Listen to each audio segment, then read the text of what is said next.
It's Friday, August 29th. I'm Brian Walsh, and welcome to This Week in Impact, where I talk with ImpactAlpha journalists and editors about some of the most interesting impact investing stories that crossed our newsroom. This week, Jessica Pothering discusses a new financing tool from Roots of Impact, Simple Agreement for Future Impact, or SAFI. Plus, Eric Stein joins us from Medellín, Colombia, to talk about impact investing trends he's been seeing during recent travels across Latin America. And finally, we'll end with Jessica once again to discuss this week's impact deal flow, the investments into funds and companies that caught our eye. That's all coming up on This Week in Impact. First up, I'm joined by editor Jessica Pothering, who's in Lisbon, Portugal. Hi, Jessica. It's been a busy week. How are you holding up? Doing great, Brian. Thanks. All right, well, let's get into it. You and Eric Stein wrote this week about a new financing model from the German impact advisory firm Roots of Impact. Many listeners may be familiar with SAFEs, that's Simple Agreement for Future Equity, a common investment tool for startups, particularly in Silicon Valley, that puts the tricky question of early company valuation off for future rounds. So from SAFEs, we now have SAFIs, Simple Agreement for Future Impact. Tell me about this model. We've been following the work that Roots of Impact has been doing for a decade now, actually. And I think my colleague Dennis Price was among the first to write about an innovative financing tool that they released in 2015, 2016 called the Social Impact Incentives, or the SINC. And that was a form of basically a bonus payment to incentivize social entrepreneurs to deepen their impact and to ensure that as they grow, their impact mission grows along with them. And in the last 10 years, Roots of Impact has been experimenting with other types of tools that are designed to ensure that fund managers, their investors, entrepreneurs are all aligned around impact incentives rather than just sort of using traditional financing tools for companies or initiatives that are inherently impactful. So their latest tool is this Simple Agreement for Future Impact, as you mentioned, the SAFI, which was modeled after the Silicon Valley SAFE for early stage enterprises. And what the SAFI does is, rather than postponing an equity valuation for a company, it assumes that an impact company has an idea for how they're going to attain impact, but might not necessarily know the exact mechanisms or metrics that they need. So it delays the impact metric benchmarks for that company while allowing them to raise growth capital. So for a lot of these kind of early stage social impact companies, it's unclear exactly what they want to be measuring. They know maybe broadly what kind of impact they want to have, but maybe they're too early stage to know exactly what kind of key metrics will be the impact drivers for their operation. So they want to kind of put that off for some time. They probably have a better sense than just broadly the type of impact. I think it's just for an early company. There's a lot of experimentation that goes on with early business models, and so the best mechanism for you to attain impact on the ground might require a pivot. And so, rather than locking a company into a certain impact metric or thresholds, it gives the company a little time to experiment before they peg those financing terms to the impact they hope to achieve. How does that kind of agreement take place? Like, how does that negotiation happen in the future? I like the way Ani Patton Power from the Innovative Finance Initiative explained this. She and her colleagues at the Innovative Finance Initiative, they helped Roots of Impact workshop this design. And she basically described it as a templatized version of an IOU on a napkin. She said, that's what the original design of a safe is, and a SAFI works the same way. It's an agreement to agree on impact in the future.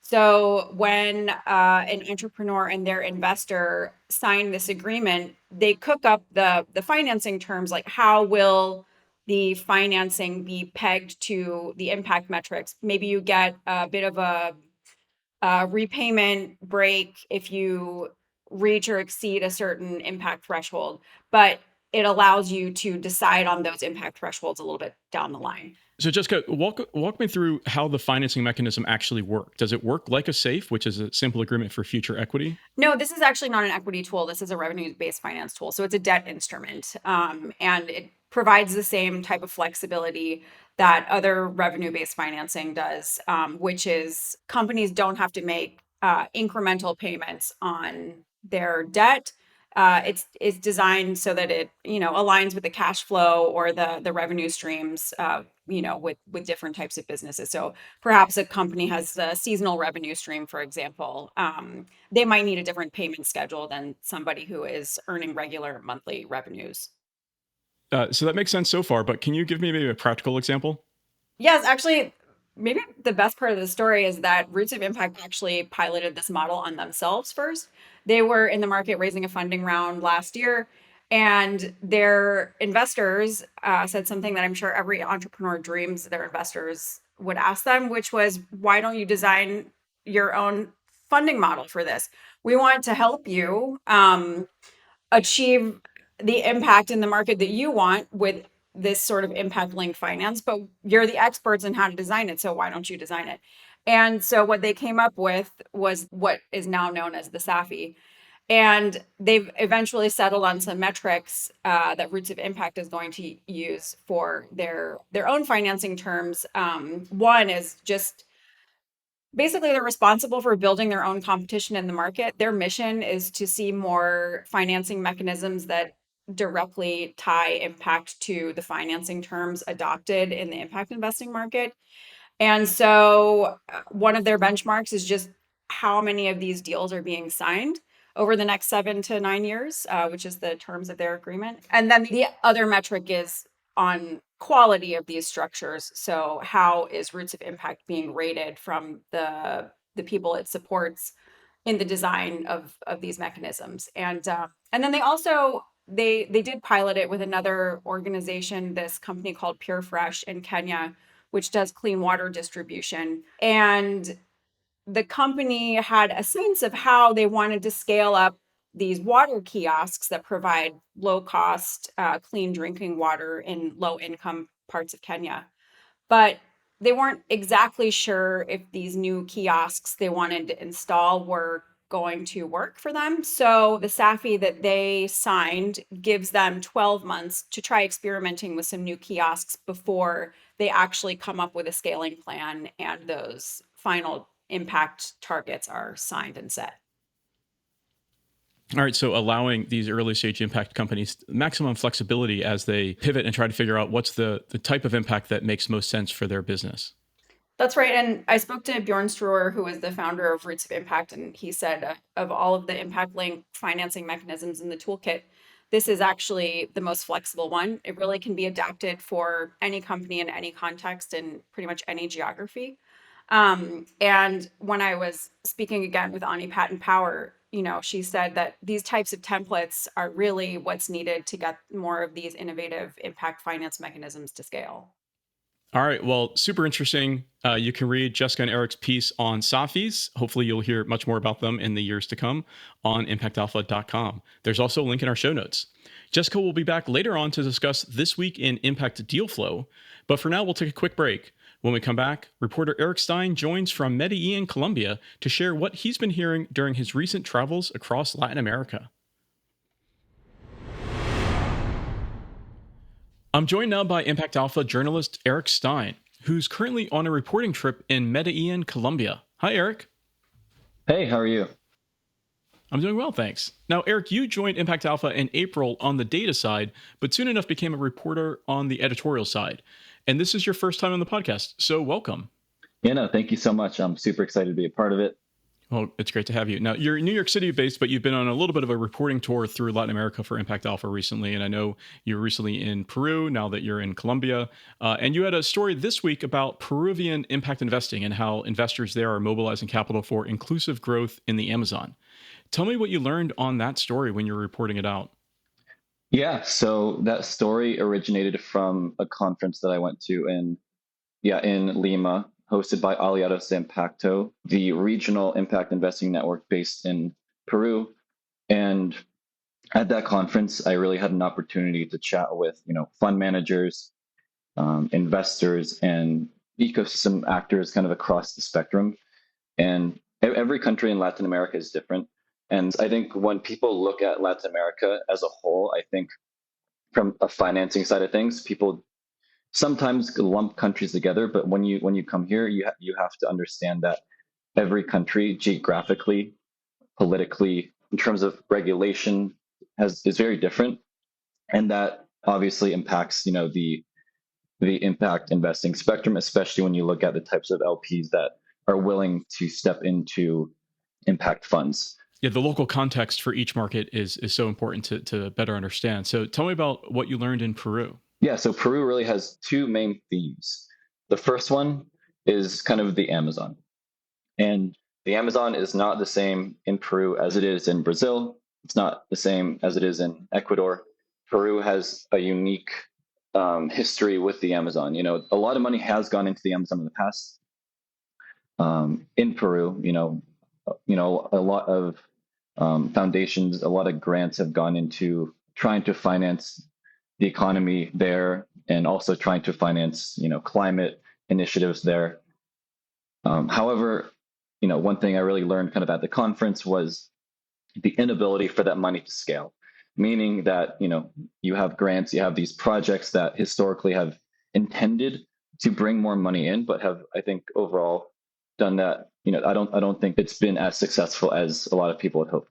Yeah, so what are some of the barriers to scaling capital into those kind of investments in the Amazon in Peru? Yeah, so you have a couple. I think the first one is the simple fact that within the Amazon in Peru, you have very different types of local communities, and these local communities have, there's a history of general mistrust with external investment, meaning that there have been few models that have really been able to integrate local voices into how the project's actually going to move forward.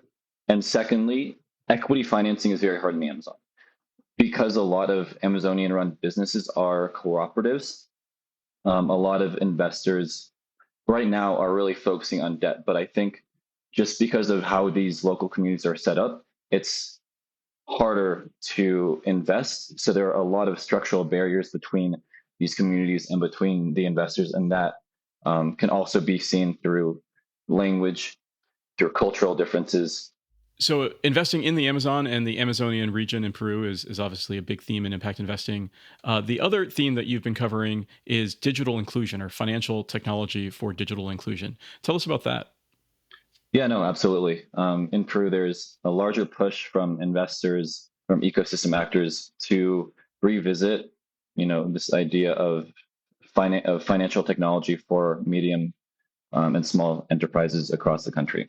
Peru has a lot of rural communities, and those rural communities have a lot of businesses.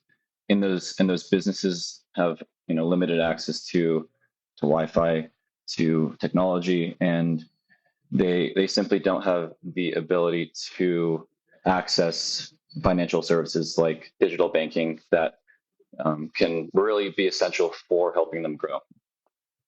And that said, there is kind of this new push to introduce a digital wallet throughout the country. There are initiatives to kind of support local startups that are kind of that are looking for solutions in the financial technology space. And yeah, I think this is an area that where kind of at the conference a lot of people really focus on kind of trying to motivate investors to take a look at this urgent need, because as with a lot of other areas, there has been like a traditional lack of finance going into solutions like this. So it sounds like there's plenty of investment opportunities for impact investors in Peru to take advantage of some of those trends. But tell me a little bit more about the organization behind that conference in Peru.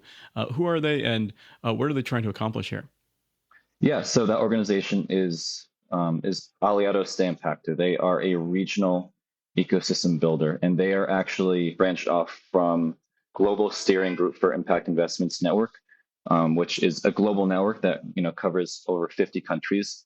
And they're really the first ecosystem builder in Peru that I've seen that's been able to take this model of bringing together investors, entrepreneurs, and fund managers in one space, but also just kind of bring education, to the country, bring education to the different actors, and provide a platform to facilitate more deals within the space and provide more visibility to the opportunities within Peru. Peru has been seen as South America's fourth market. It's behind Colombia, Mexico, and Brazil. And because, it's been seen as this fourth market, it simply just doesn't have the swag and the sexiness as the other markets, because some people think what you can find in Peru, you can find in other markets, but there's untapped potential in the region. There are entrepreneurs, there are fund managers that are, one, getting traction and becoming active, but are also, two, and most importantly, learning from the successes of models that have been kind of pioneered around the world.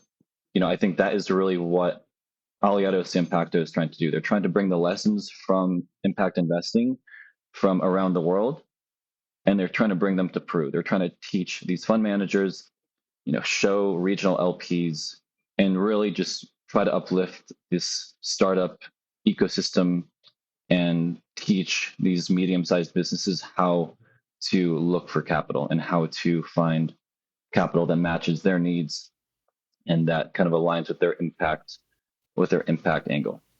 All right, sounds like a lot of things happening on the Peruvian impact investing front, and glad to have you on the ground there, and look forward to your continued reporting trip through Latin America. Thanks so much for joining the podcast this week, Eric. Yeah, no, thank you so much. It's been awesome. All right, you can read Eric's article on how Peruvian impact investors are mobilizing capital for inclusive growth in the Amazon on ImpactAlpha.com. There's also a link in our show notes. We'll take one more quick break, and when we come back, Jessica will join us once again for This Week in Impact Deal Flow. Finally, it's time for This Week in Impact Deal Flow. I'm joined once again by Jessica Pothering. Jessica, what do you have for us this week?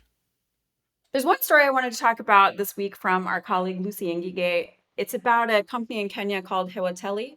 And what they do is they manufacture medical grade oxygen for health facilities. And they've actually been around since 2013, but really kind of showed up on the map during the pandemic when it became very clear how much of a shortage the African continent was dealing with for medical oxygen and how severe the need was.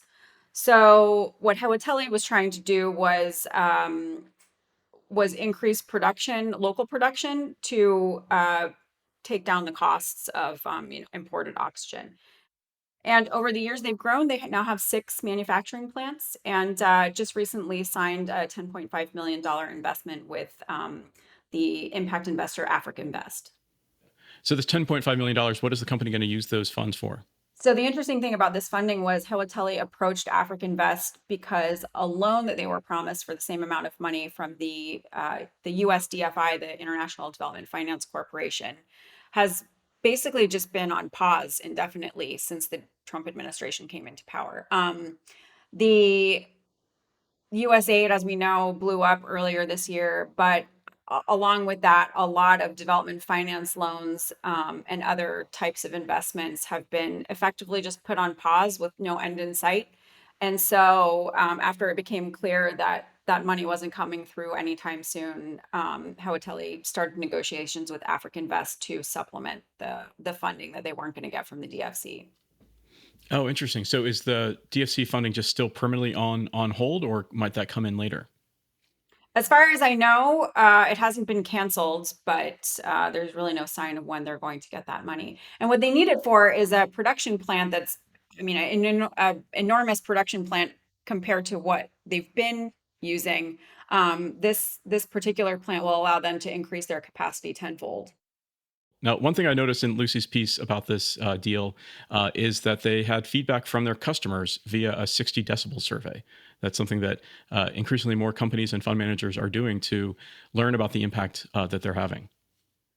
Right. And their customers have said that the oxygen they're able to source from Hewateli is anywhere between 30 and 40% on average below market alternatives. And that's really due to Hewateli's model. They have a hub and spoke model, right? So they produce within about a 70-mile radius of the facilities that they're supplying. And so just having somebody local that can supply your goods and doesn't have to drive it very far, doesn't have to drive it across borders, makes a huge difference in terms of cost. What's interesting actually is the doctor who started this organization, a man named Bernard Alayo. He had tried to experiment with this previously through it was a nonprofit structure, but that ended up shutting down because of sustainability issues. And so instead he switched to this for-profit model. That's a perfect Impact Alpha story there. All right. Well, you can read Lucy's article on the $10.5 million deal for Hewatelli on impactalpha.com. There's also a link in our show notes. But for now, that's going to do it for this episode of This Week in Impact. Thank you, Jessica. Thanks a lot, Brian. And thank you all for listening. This Week in Impact is a production of Impact Alpha and part of the Impact Alpha podcast network. Smart conversations by and for impact investing professionals. For exclusive stories and insights about the world of impact investing and sustainable finance, join thousands of other agents of impact by subscribing. Just go to impactalpha.com/subscribe for full access. Thanks, as always, to our producer extraordinaire, Isaac Silk. For Jessica Pothering and Eric Stein, I'm Brian Walsh, Managing Director of the impact advisory firm Human Nature. We'll see you next week for more Impact.